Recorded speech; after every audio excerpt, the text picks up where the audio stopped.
ATM কামালের বয়ান। নারায়ণগঞ্জ মহানগর বিএনপির সাবেক সাধারণ সম্পাদক এটিএম কামাল সোমবার দুপুরে নারায়ণগঞ্জ প্রেসক্লাবে হাজির হয়ে নিজের অবস্থান এবং তার পরিবারের অবস্থানের কথা সাংবাদিকদের জানালেন। এটিএম কামাল বিএনপির একনিষ্ঠ ও ত্যাগী নেতা ছিলেন, তারপরও তিনি দল থেকে বহিষ্কার হয়েছেন। তিনি বলেন, তার ভুলের কারণেই তাকে বহিষ্কার করা হয়েছে। এটিএম কামাল বহিষ্কার হলেও বিএনপির প্রতি তার পূর্ণ আস্থা রয়েছে। আস্থা এবং বিশ্বাস হৃদয়ে ধারণ করেছেন বিএনপির চেয়ারপারসন বেগম খালেদা জিয়া ও ভারপ্রাপ্ত চেয়ারপারসন তারেক রহমানের প্রতি। তিনি 6 বছর পর কিছুদিন আগে আমেরিকা থেকে দেশে ফিরে আবার আমেরিকায় ফিরে যাচ্ছেন জানালেন।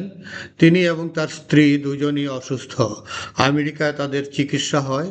এটিএম কামাল বলেন, দল তাকে ফিরিয়ে নিলে দেশে ফিরে রাজনীতিতে সক্রিয় হবেন, আর না হয় আমেরিকাতেই থেকে যাবেন।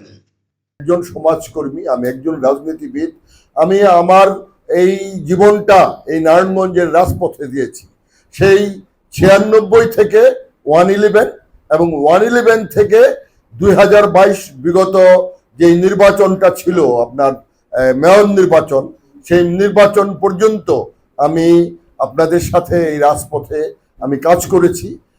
লড়াই সংগ্রামে আমরা যেমন অর্থনৈতিকভাবে, মানসিকভাবে, শারীরিকভাবে যে বিপর্যস্ত হয়ে পড়েছিলাম, আজকে আমরা আল্লাহর রহমতে আমেরিকায় যাওয়ার সুযোগ পেয়েছি এবং সেখানে আমি কন্টিনিউয়াসলি আমি এবং আমার স্ত্রী নারায়ণগঞ্জ শহরের স্বার্থে আমি কিন্তু সব কিছু ছেড়ে আমি চলে এসেছি।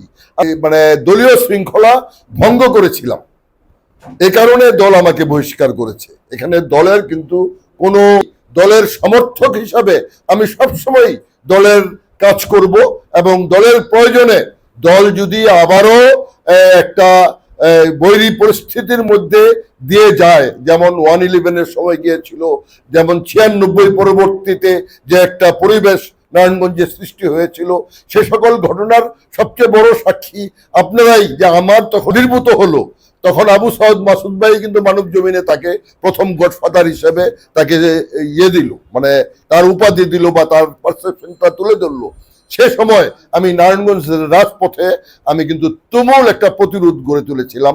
মাসদারের মুজিব প্রতিবাদে যেমন মানে ছিলাম, এবং পাশাপাশি শামীম ওসমানের সকল অগণতান্ত্রিক আচরণের বিরুদ্ধে আমি সেই সময় সোচ্চার ছিলাম, যে কারণে ওই সময় আমার বিরুদ্ধে 24টা মামলা হয়।